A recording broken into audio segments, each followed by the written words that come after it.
Next is lesson 2.3, which is multiplying and dividing rational numbers. We're learning targets, or I can apply the rules for multiplying and dividing rational numbers, which means we're going to be reviewing the fractions as well as integers, and then also that you can describe what makes products and quotients positive or negative.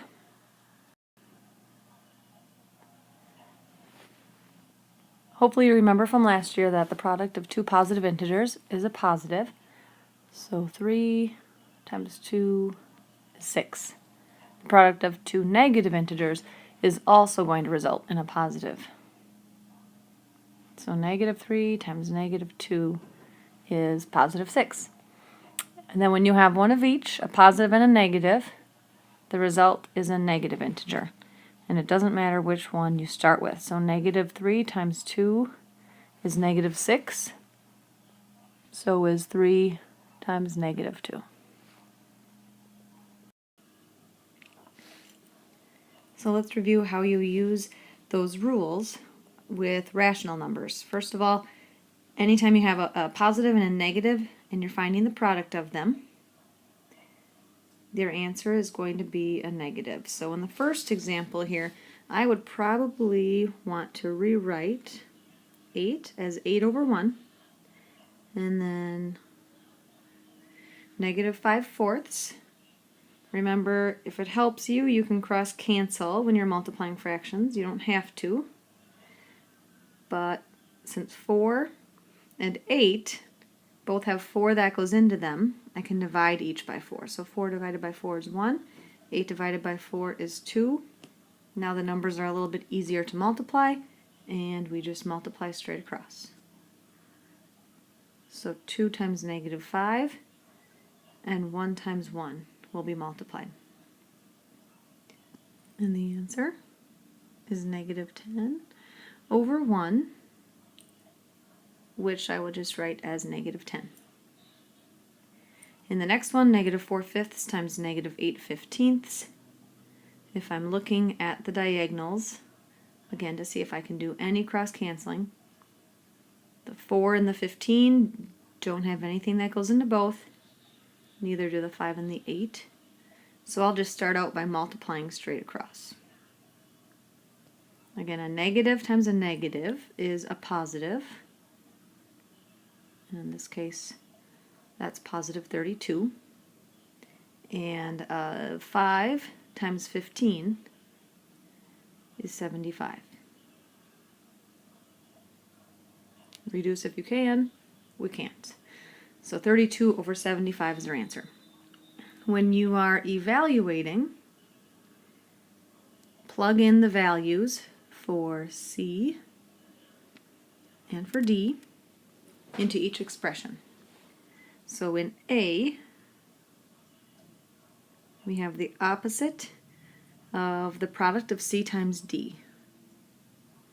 So I'll put that negative out in front, and then in parentheses I'll write the values for C and D.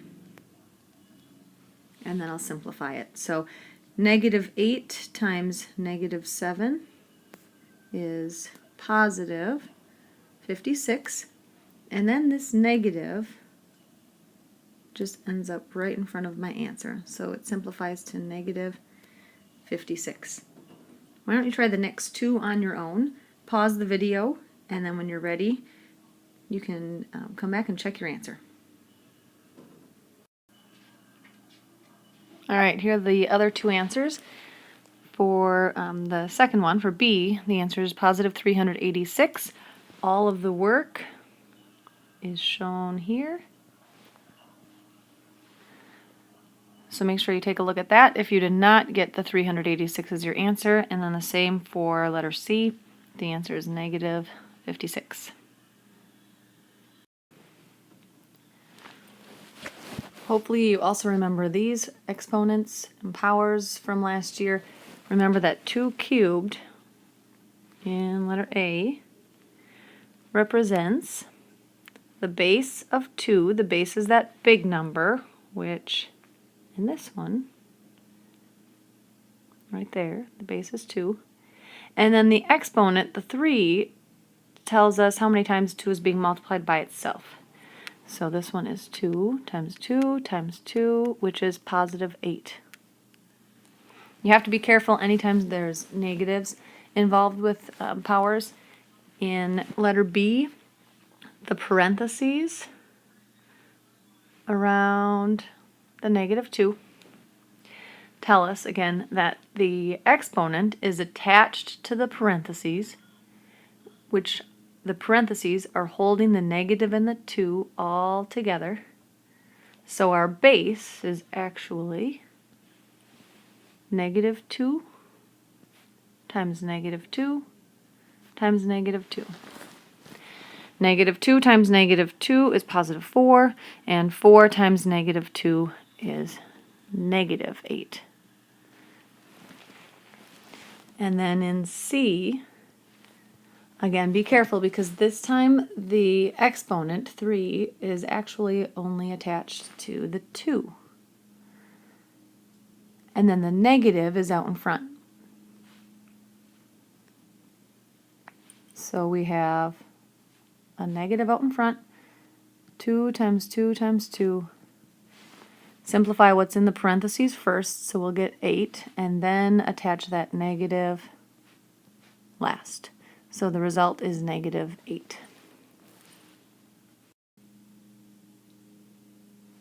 All right, on this page, pick any number. Multiply it by 0, and what is your result? Pause the video, try it. If I pick 3, and I multiply 3 times 0, I get 0. I bet you got 0 too, because anytime you multiply a number by 0, the result is 0.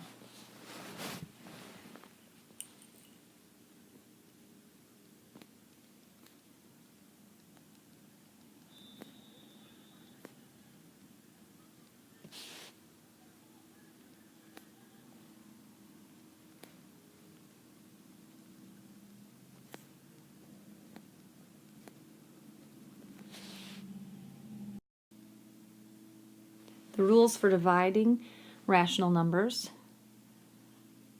work the same as they do for multiplication. So the quotient, the answer when you divide two positive integers, is going to be a positive. So 10 divided by 2 is 5. Same thing, if you're dividing a positive and a negative, you're always going to get a negative. So 10 divided by negative 2 is negative 5. So is negative 10 divided by positive 2. And the quotient of two negative integers will be a positive. So negative 2 divided by negative 10 divided by negative 2 is positive 5. So let's do a couple more complicated examples where we have to evaluate. In the first one, we have this negative out in front of the value of x, which I'll replace with 4, and that gets divided by y, which gets replaced with negative 2. And then we'll subtract 4 times z, which is negative 4. Put that in parentheses, and then the squared goes on the outside of those parentheses. And then to simplify this, we could use the order of operations. The exponents would happen first, which gives us the opposite of 4 over negative 2 minus 4. And then the negative 4 squared in the parentheses is equivalent to positive 16. So I'll write negative 4 times 16.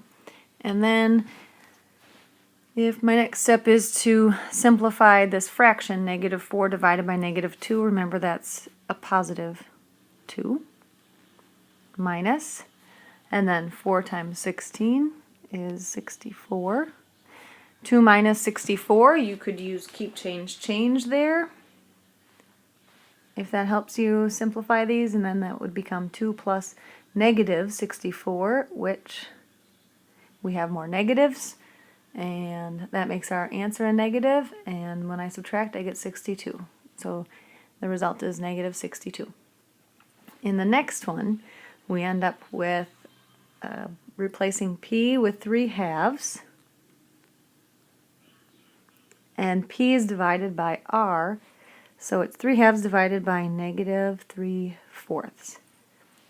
I always find that this fraction looks kind of funny, so I like to rewrite it like this. Now obviously if this makes sense to you, go ahead and leave it like this, but I think you'll probably have to rewrite it like this anyway, and then hopefully you remember from last year, dividing fractions, my oh my, flip the second and multiply. So what that means is we are going to flip this negative 3/4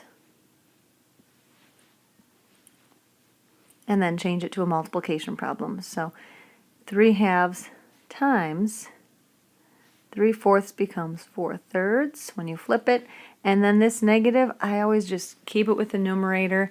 We can multiply straight across. Remember, top times top, bottom times bottom. And if you'd like to, I also think it's helpful to do some cross canceling. The 3 and the 3 can both be divided by 3, and then they both become 1. And the 4 and the 2 both can be divided by 2, and we get 2 and 1. Now we just have 1 times negative 2, and 1 times 1, and then that simplifies to negative 2. And on this page, when you start with 0, divide 0 by any number other than 0. So you pick any number other than 0, pause the video, and find your result.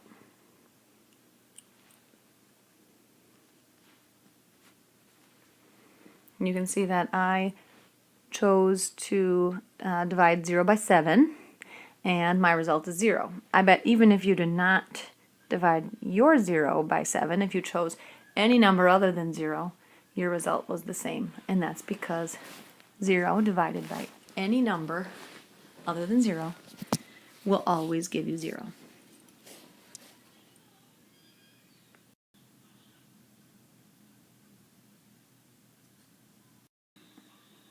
All right, the last property of 0. Pick any number, divide your number by 0. Pause the video. What do you get?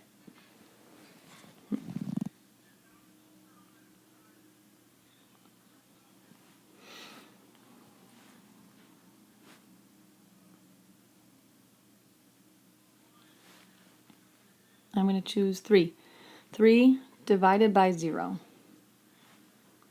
Hopefully you discovered that this was not actually possible. Maybe you had to use a calculator. If you did, your calculator might have said error. We don't actually give error as our answer, but that's what your calculator would read. And our answer then is we say that division by 0 is undefined. So error is not a correct answer. Undefined is, because division by 0 is not possible.